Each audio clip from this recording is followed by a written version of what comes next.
अस्सलाम वालेकुम जी, क्या हाल चाल है। उम्मीद है सब ठीक होंगे। आज की वीडियो में हम ये डिस्कस करेंगे कि वो कौन सी वजूहात हैं जिनकी वजह से इमिग्रेशन आपकी जो फाइल होती है फैमिली यूनिफिकेशन के लिए, जो आप इनविटेशन डालते हैं, वो रिजेक्ट करती है या किन बेसिस को देखते हुए वो आपकी फाइल को एक्सेप्ट करती है। इस वीडियो में हम आपको डिटेल से वो सारी चीजें बताएंगे। जब आपने अपनी फाइल सबमिट करनी है इन्विटेशन के लिए तो आपने किन चीजों का खास ख्याल रखना है। सबसे जो इंपॉर्टेंट चीज है वो ये है कि बहुत सारे जो रोमानिया में लोग आते हैं वो अपनी वाइफ को यहाँ पे बुलाना चाहते हैं। आपने ये चीज, मैंने लास्ट वीडियो में भी कई दफा आपको इस चीज पे जोर दिया कि ये चीज आपने बिल्कुल मेक श्योर रखनी है कि आपने जब भी अपनी वाइफ को बुलाना है, एक तो आपने रोमानिया में शादी नहीं की होनी चाहिए और दूसरा आपने एक से ज्यादा शादी नहीं की होनी चाहिए। वो ये देखते हैं कि क्योंकि शादियां पाकिस्तान में एक से ज्यादा आप कर सकते हैं, इंडिया में एक से ज्यादा कर सकते हैं, बांग्लादेश में एक से ज्यादा कर सकते हैं, और भी मुस्लिम कंट्रीज है वहां पे एक से ज्यादा आप लीगली शादी कर सकते हैं। लेकिन यूरोप में, खासकर रोमानिया में, आप यहाँ पे एक से ज्यादा शादी एक टाइम पे नहीं कर सकते, वो लीगल कंसिडर नहीं होती। सबसे ज्यादा इंपॉर्टेंट चीज ये है कि आपने एक टाइम पे जब अपनी वाइफ के लिए अप्लाई करना है तो आपकी शादी एक ही होनी चाहिए। और वो इस चीज को मेक श्योर करते हैं कि आपने गवर्नमेंट के साथ कोई झूठ नहीं बोला हो, क्योंकि आप ऐसा भी होता है कि बहुत सारे लोगों ने यहाँ पे भी शादी की होती है और फिर वो अपनी वाइफ जो पाकिस्तान में है उसके लिए इन्विटेशन डाल देते हैं, तो इसमें वो यहाँ के डॉक्यूमेंट्स भी खो देते हैं और वहाँ के पाकिस्तान के लिए भी उनको इन्विटेशन नहीं मिलता। तो सबसे जो इंपॉर्टेंट चीज़ है वो आपने ये देखना है कि जब भी अपनी वाइफ का अप्लाई करना है तो आपने ये ऐसी गलती बिल्कुल नहीं करनी कि आपने रोमानिया में भी शादी की हो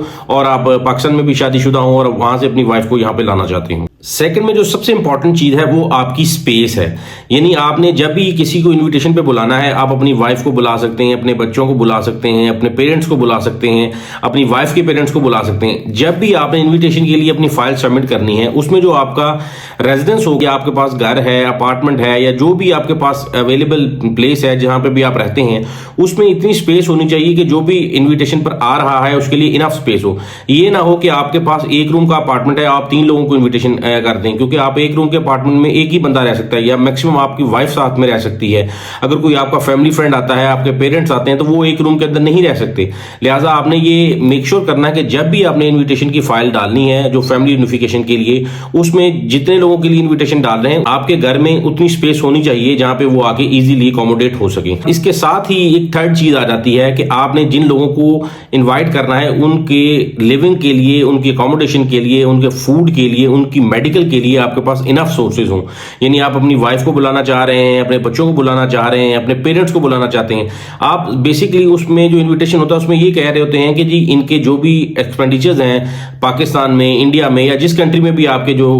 फैमिली मेंबर्स हैं जिनको आप बुलाना चाहते हैं रोमानिया में, उनका एक्सपेंस आप खुद बियर कर रहे हैं। लिहाजा आपने जब भी अपने डॉक्यूमेंट डालने हैं इन्विटेशन के लिए तो आपके पास जो सोर्स ऑफ इनकम है आपका, या आपके पास इतने इनफ सोर्सेज होने चाहिए कि आप जब वो रोमानिया में आए तो आप उनको सर्वाइव कर सकें, उनके लिए फूड का इंतजाम कर सकें, अगर किसी को मेडिकल की जरूरत पड़ती है तो मेडिकल के लिए आप लेके जा सकें। इससे ये आपने जाना कि जब भी आपने किसी को इनवाइट करना है फैमिली यूनिफिकेशन वीजा पर तो आपके पास इनफ सोर्सेज होने चाहिए, और ये नहीं करना कि आपके पास इतने सोर्सेज हैं कि आप अपना गुजारा कर सकें और आप 3 लोगों को इन्वाइट कर दें, तो लिहाजा इससे भी आपकी फाइल रिजेक्ट हो सकती है। और जो सबसे इंपॉर्टेंट चीज है वो ये है कि आपने किसी भी ऐसे शख्स को इन्वाइट नहीं करना जो रोमानियन अथॉरिटीज की तरफ से बैन हो, या वो रोमानिया में पहले आया हो, कोई भी पब्लिक सिक्योरिटी के मामले में उस पर कोई ऐसी एलिगेशन हो जिसकी वजह से रोमानिया ने उसको डिपोर्ट कर दिया हो, उसको बैन कर दिया हो, उस बंदे को आप अप्लाई करेंगे तब भी आपकी फाइल रिजेक्ट हो सकती है। इस चीज का आपने खास ख्याल रखना है कि जिसके लिए आप इन्वाइट कर रहे हैं वो रोमानिया में बैन नहीं होना चाहिए। और लास्ट में सबसे जो इंपॉर्टेंट चीज होती है, आपके जिनको आप इन्वाइट कर रहे हैं उनके पास वैलिड पासपोर्ट होना चाहिए। ये ना हो कि उनके पासपोर्ट की वैलिडिटी बहुत थोड़ी हो या कोई ऐसा डॉक्यूमेंट आप साथ लगा दें जो कि रोमानियन अथॉरिटीज उसको वैलिड नहीं मानती, क्योंकि Romanian authorities Pakistan, India, Bangladesh, दुनिया के किसी भी कोने से किसी बंदे ने आना है उसके पास एक ट्रैवल डॉक्यूमेंट होना चाहिए। ट्रैवल डॉक्यूमेंट आपका पासपोर्ट होता है। वो आपने जब उनके लिए इन्विटेशन अप्लाई करना है तो आपने पासपोर्ट की कॉपीज अपने साथ लगानी है। और लास्ट में जो सबसे इंपॉर्टेंट चीज है, आपने जब भी इन्विटेशन अप्लाई करना है तो आपने इतना टाइम लाजमी रखना है कि आप उनको अपने डिक्लेरेशन में बता रहे होते हैं कि इस वजह से वो मेरे पास आना चाहते हैं या इस वजह से इस डेट को वो यहाँ पे होंगे, तो आपने वो टाइम इतना रखना है कि आपकी जो फाइल होती है उसके लिए इमिग्रेशन 90 डेज कंसिडर करती है। यानी आपकी फाइल जब सबमिट होती है तो 90 डेज तक वो आपकी फाइल को होल्ड कर सकते हैं, उस पर कंसिडरेशन कर सकते हैं, उस पर डिसीजन देना 90 डेज के बाद वो आपका डिसीजन देते हैं। तो लिहाजा आपने इतना टाइम लाजमी रखना है कि जब भी किसी को इनवाइट करना है कि आप वो 90 डेज का पीरियड जो है उसके बाद ही वो रोमानिया में आप उसकी रिक्वेस्ट कर रहे हो कि रोमानिया में उसने आना है। डिफरेंट रीजंस हो सकते हैं, आपकी वाइफ ने आना हो, आपके पेरेंट्स ने आना हो, या आपके बच्चों ने आना हो। यानी बहुत सारे केसेस में ऐसा होता है कि आप ये रीजन लगाते हैं कि जी वो छुट्टियां गुजारने आ रहे हैं, या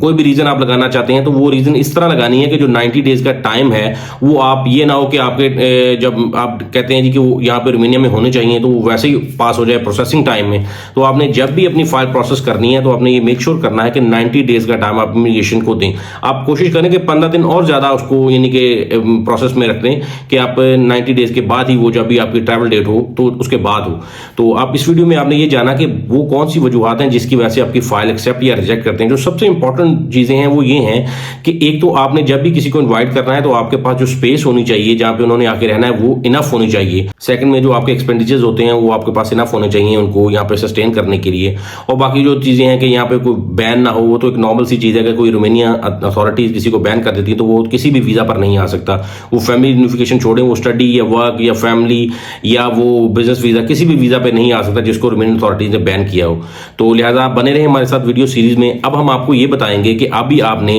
फैमिली यूनिफिकेशन इन्विटेशन हासिल कर लिया है, और फैमिली यूनिफिकेशन इन्विटेशन हासिल करने के बाद आप पाकिस्तान में या अपनी कोई भी जिस कंट्री में आपने इन्विटेशन भेजा है वहां से वो वीजा कैसे लेंगे, और वीजा लेने के बाद वो रोमानिया में कैसे इंटर होंगे। तो बने रहे हमारे साथ सीरीज में। मिलते हैं नेक्स्ट वीडियो में, तब तक अल्लाह हाफिज।